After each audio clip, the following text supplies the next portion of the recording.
নরম তুলতুলে ফুলকো ফুলকো পাকা আমের পাকোয়ান পিঠা।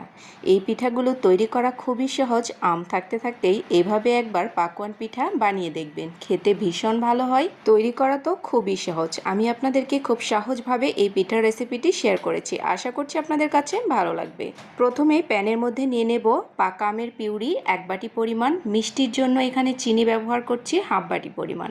যেহেতু আমটা অনেক মিষ্টি, এজন্য আমি এখানে চিনির পরিমাণটা একটু কম রেখেছি। এই পর্যায়ে চুলা জালটাকে মিডিয়ামে রেখে ভালো মতো নাড়াচাড়া করে চিনিটাকে গলিয়ে নিতে হবে। আপনারা চাইলে এখানে কাঁচা আমের পিউরি দিয়েও কিন্তু এই পিঠাটি তৈরি করতে পারেন। একটু জাল করে নিলে চিনিটা খুব তাড়াতাড়ি গলে যায়, আর পরবর্তীতে চিনি আস্ত থাকার কোনো চান্স থাকে না। এইভাবে 3 থেকে 4 মিনিট আমি জাল করে নিয়েছি।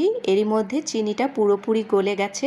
এখন চুলাটাকে পুরোপুরি বন্ধ করে পিউরিটাকে ভালো মতো করে ঠান্ডা করে নিতে হবে। ঠান্ডা করার পরেই আমি এই পিঠার ব্যাটার তৈরি করে নেব।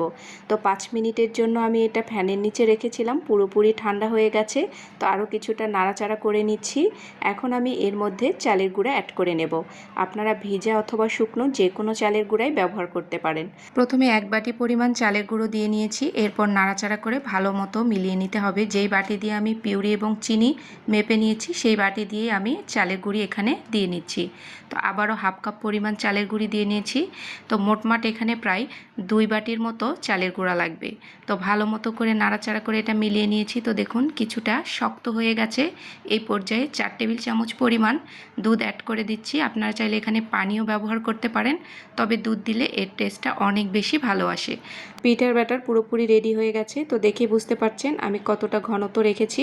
তো পিঠার ব্যাটার একদম রেডি হয়ে গেছে। এখন আমি এগুলোকে তেলে ভেজে নেব। তো তেলটা ভালো মতো করে গরম করে নিয়েছি। এই পর্যায়ে চুলার জালটাকে একদমই মিডিয়াম টু লোয়ে রেখে দিয়েছি। এখন আস্তে আস্তে করে পিঠাগুলোকে ভেজে নেব। তো দেখুন এক পাশ হয়ে গেলে অপর পাশটা উল্টিয়ে নিতে হবে। একটা পিঠা ভেজে নিতে 2 থেকে 3 মিনিটের মতো সময় লাগবে। একটু সময় নিয়ে পিঠাগুলোকে ভেজে নিতে হবে। তো একটা পিঠা হয়ে গেছে, এখন আমি পিঠাটাকে নামিয়ে নিচ্ছি।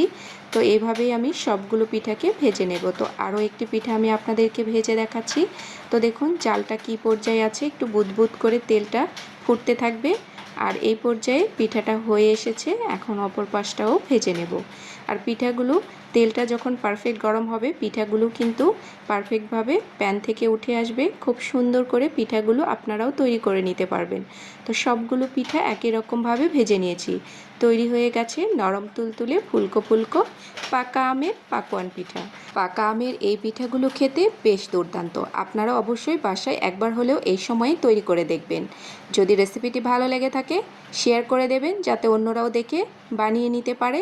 তো এই পর্যন্তই, সবাই ভালো থাকবেন। আবারও আপনাদের সাথে দেখা হবে নতুন কোনো সহজ রেসিপিতে। আল্লাহ হাফেজ, আসসালামু আলাইকুম, সবাই ভালো থাকবেন।